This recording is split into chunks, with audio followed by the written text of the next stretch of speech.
శ్రీలంక అడవుల్లో ఇంకా ఎవరికీ పూర్తిగా తెలియని ఒక రహస్యం దాగి ఉందని మీకు తెలుసా? రామాయణంలో చెప్పబడిన లంక నిజంగానే ఉందా? రావణుడి కోట ఇది కేవలం కథనా? లేక నిజంగా ఉన్న ఒక అద్భుత రాజ్యమా? ఈ క్వశ్చన్స్ కన్నీ ఆన్సర్స్ తెలుసుకోవాలనుకుంటున్నారా? అయితే ఫుల్ వీడియో చూసేయండి. ఈరోజు మనం తెలుసుకోబోతున్నాం రావణుడి కోట వెనుక దాగి ఉన్న నిజాలను, ఇప్పటికీ శాస్త్రవేత్తలను అయోమయానికి గురి చేస్తున్న మిస్టరీలను. రామాయణం గురించి మన అందరికీ తెలుసు. వాల్మీకి మహర్షి రాసిన ఈ ఇతిహాసంలో లంకా నగరం ఎంతో వైభవంగా వర్ణించబడింది. బంగారంతో నిర్మించిన కోటలు, ఆకాశంలో ఎగిరే పుష్పక విమానాలు, అపారమైన శక్తి కలిగిన రావణుడు. కానీ ఒక ప్రశ్న ఎప్పుడు మనసులో ఉంటుంది, ఈ కథ నిజంగానే జరిగిందా? శ్రీలంకలో ఉన్న కొన్ని ప్రదేశాలు చూస్తే ఈ ప్రశ్నకు సమాధానం అవును అనిపిస్తుంది. శ్రీలంక మధ్యలో ఉన్న ఒక అద్భుతమైన ప్రదేశం, ఎత్తైన రాతి పర్వతంపై నిర్మించిన కోట. ఆ ప్రదేశం గురించి చాలామంది చెబుతున్నారు, అది రావణుడి కోట అని. ఈ కోట నిర్మాణం చూసినప్పుడు అది సాధారణ మానవులు నిర్మించినట్టు అనిపించదు. పర్వతం మీద అద్దపు గోడలు, రహస్య మార్గాలు, నీటి సరఫరా వ్యవస్థ, ఇవన్నీ చాలా అడ్వాన్స్డ్గా కనిపిస్తాయి. ఇంకా ఆశ్చర్యకరమైన విషయం ఏమిటంటే ఈ ప్రాంతంలో ఉన్న గుహలు. ఈ గుహలను చాలామంది రావణ గుహలు అని పిలుస్తారు. ఆ గుహల్లోకి వెళ్ళిన వారు చెబుతున్నారు, లోపల చాలా లోతైన మార్గాలు, చీకటి టనెల్స్, ఇంకా తెలియని దారులు ఉన్నాయని. కొన్ని కథల ప్రకారం ఈ టనెల్స్ లంక అంతటా కనెక్ట్ అయి ఉండేవని అంటారు. అంటే రావణుడు ఒక చోట నుంచి ఇంకొక చోటుకి సులభంగా ప్రయాణించేవాడట. ఇంకా ఒక ఆసక్తికరమైన విషయం, పుష్పక విమానం. రామాయణంలో చెప్పబడిన ఈ విమానం నిజంగానే ఒక ఎయిర్ క్రాఫ్ట్ అయి ఉండొచ్చు. శ్రీలంకలో కొన్ని ప్రదేశాలను పరిశీలించినప్పుడు అక్కడ ఒక ఫ్లాట్ ల్యాండ్, అసాధారణంగా కనిపించే నిర్మాణాలు, ఇవి కొన్ని మంది పరిశోధకులు విమానాలు ల్యాండింగ్ స్థలాలుగా భావిస్తున్నారు. ఇది నిజమైతే మనిషి టెక్నాలజీ చరిత్ర చాలా వెనక్కి వెళ్ళిపోతుంది. ఇంకా రావణుడు గురించి ఒక ముఖ్యమైన విషయం, అతను కేవలం రాక్షసుడు మాత్రమే కాదు, ఒక గొప్ప పండితుడు, శివభక్తుడు, సంగీతంలో నిపుణుడు. అతని పాలనలో లంక ఒక అత్యంత అభివృద్ధి చెందిన రాజ్యం అని చెబుతారు. కానీ ఇంతటి గొప్ప రాజ్యం ఇప్పుడు ఎక్కడుంది? కొంతమంది చెబుతున్నారు సముద్రంలో మునిగిపోయింది అని, మరికొందరు అంటున్నారు కాలక్రమేణా నాశనం అయిపోయింది అని. ఇంకా కొన్ని ప్రదేశాల్లో కనిపించే పాత నిర్మాణాలు, శిల్పాలు, గుహలు, ఇవి ఆ కాలానికి చెందినవేనా లేక తరువాత కాలంలో నిర్మించబడినవా? శాస్త్రవేత్తలు ఇంకా ఈ ప్రశ్నలకు పూర్తిగా సమాధానం ఇవ్వలేకపోతున్నారు. కొన్ని ఆధారాలు ఉన్నాయి, కానీ అవి పూర్తిగా నిరూపించడానికి సరిపోవు. ఇది మిత్ అనాలా, లేక హిస్టరీ అనాలా, లేక సందేహం ఇంకా కొనసాగుతూనే ఉందా? ఇంకా ఒక ఆసక్తికరమైన కథ, సీతమ్మ ఉంచిన ప్రదేశం గురించి. శ్రీలంకలో ఒక ప్రదేశాన్ని అశోక వాటిక అని చెబుతారు. అక్కడ ఉన్న ప్రకృతి, పాత చెట్టు, వాతావరణం, ఇవన్నీ చూస్తే ఆ కథకు గుర్తు వస్తుంది. అక్కడి ప్రజలు ఇప్పటికీ ఈ కథలను నమ్ముతారు. వారి సంప్రదాయాల్లో కూడా ఈ విషయాలు కనిపిస్తాయి.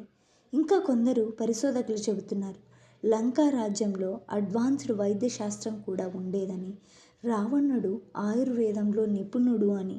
అంతేకాదు ఖగోళ శాస్త్రంలో కూడా అతనికి మంచి పరిజ్ఞానం ఉండేదని చెబుతారు. ఇది అన్నీ వింటే రావణుడు ఒక సాధారణ వ్యక్తి కాదని అర్థమవుతుంది. కానీ ఈ కథల వెనుక నిజంగా ఎంత నిజం ఉంది? శ్రీలంక అడవుల్లో ఇంకా ఎన్నో ప్రదేశాలు ఉన్నాయి. ఇంకా పూర్తిగా పరిశోధించబడని గుహలు, పర్వతాలు, పాత నిర్మాణాలు, ఇవి ఇంకా ఏ రహస్యాలు దాచుకున్నాయో ఎవరికీ తెలీదు. బహుశా ఈ రహస్యాలు ఎప్పటికీ రహస్యాలుగానే మిగిలిపోతాయేమో, లేదా ఒక రోజు ఎవరు వాటిని వెలికి తీస్తారేమో. అప్పటి వరకు రావణుడి కోట ఒక మిస్టరీగానే ఉంటుంది. మీకేమనిపిస్తుంది? రావణుడి కోట నిజంగానే ఉందా, లేక ఇది కేవలం ఒక పురాణ కథ మాత్రమేనా? ఇంకా శ్రీలంకలో రావణుడిని దేవుడిగా పూజిస్తారు అంటే నమ్ముతారా? నిజమేనండి. అక్కడ మనం ఇక్కడ మన దేవతల్ని ఎలా పూజిస్తామో అక్కడ రావణుని వాళ్ళు దేవుడిగా కొలుస్తాడు. రావణుడు రాక్షసుడే. ఎందుకు? సీతని అపహరించడం వల్ల ఆయన చెడ్డవాడయ్యాడు.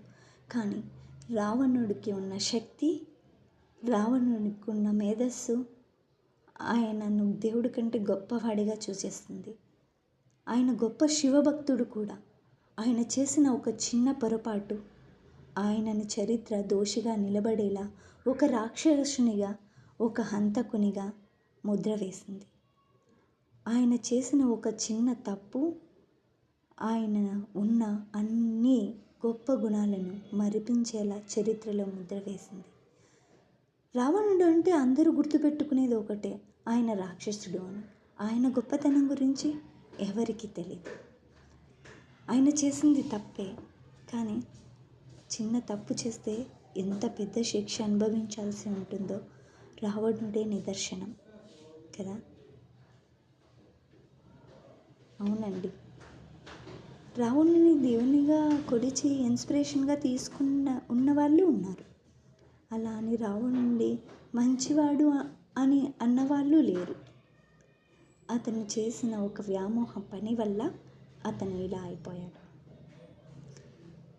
కానీ లంకా నగరం మాత్రం అడ్వాన్స్ టెక్నాలజీతో ఇప్పటికీ అందరినీ, శాస్త్రవేత్తల్ని ముఖ్యంగా, అంతు చిక్కని విషయాలు, ఎన్నో రహస్యాలు ఆ అడవుల్లో, ఆ లంకలో దాగి ఉన్నాయి. మీరు ఎప్పుడైనా శ్రీలంకకి వెళ్ళారా? వెళ్ళినప్పుడు ఈ రహస్యాలన్నింటినీ ఒకసారి గుర్తు తెచ్చుకోండి. అక్కడ ఎలాంటి సిచ్యువేషన్స్ ఫేస్ చేస్తున్నారు, అక్కడి ప్రజలు జీవన శైలి ఏంటి, అక్కడ మెడికల్ టెక్నిక్స్ ఏంటి, ఇవన్నీ తెలుసుకుంటే ఈ పుష్పక విమానం, మిథికల్ ఎయిర్ క్రాఫ్ట్ అంటున్నారు కదా, ఇది నిజంగానే అక్కడ ఆయన ఉపయోగించారని అంటున్నారు. కానీ ఎంతవరకు నిజం అన్నది తెలీదు. కానీ రామాయణంలో చెప్పబడిన ఇతిహాసంలో చెప్పబడిన చాలా బుక్స్లో ఈ పుష్పక విమానం గురించి ఉంది.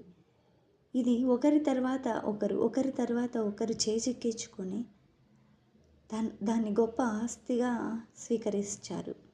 రావణుడు కూడా ఒకరిపైన యుద్ధం చేసి గెలిచి ఆ పుష్పక విమానాన్ని సొంతం చేసుకున్నాడు.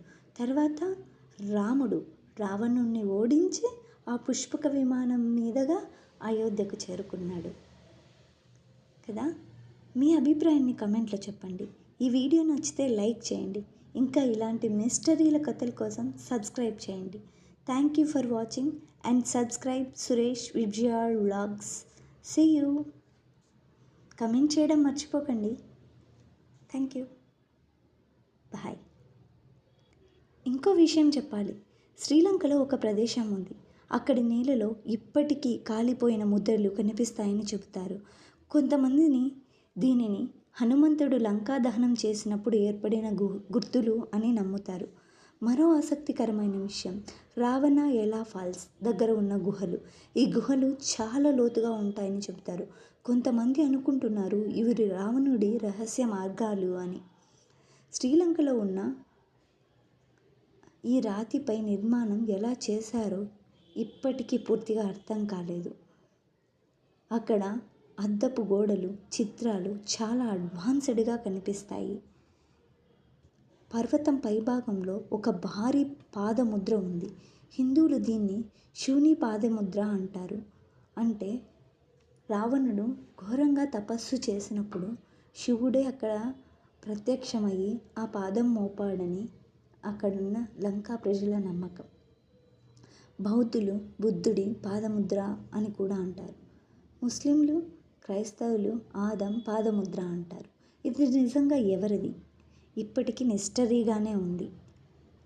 అశోకవాటిక, ఇక్కడ సీతమ్మను ఉంచారని చెప్తారు. ఇక్కడ ప్రకృతి, చెట్లు, పూలు రామాయణ కథను గుర్తు చేస్తాయి. కొంతమంది పరిశోధకులు చెప్తున్నారు శ్రీలంకలో కొన్ని ప్రాంతాల్లో అన్యూజువల్ మ్యాగ్నెటిక్ ఫీల్డ్స్ ఉన్నాయని. అంటే క్యాంపస్ కూడా సరిగా పనిచేయని ప్రాంతాలు ఉన్నాయని చెబుతున్నారు. ఇంకా సముద్రంలో ఒక పెద్ద మిస్టరీ ఉంది, రామసేతు. ఇది మనుషులు నిర్మించినదా లేక సహజ సిద్ధంగా ఏర్పడిందా? శాస్త్రవేత్తలు ఇప్పటికీ దీనిపై పరిశోధనలు చేస్తున్నారు. రావణుడు విమాన శాస్త్రంలో నిపుణుడు మాత్రమే కాదు, ఎనర్జీ వెపన్స్ కూడా ఉన్నాయని, ఇంకా కొన్ని పురాతన గ్రంథాల్లో రావణుడి వద్ద దివ్య శక్తులు ఉన్నాయని వర్ణించారు. అతను ప్రకృతి శక్తుల్ని కూడా నియంత్రించగలడని చెబుతారు. రావణుడి రాజ్యం పూర్తిగా నాశనమైందా, లేక ఇంకా అడవుల గుహల్లో దాగి ఉందా?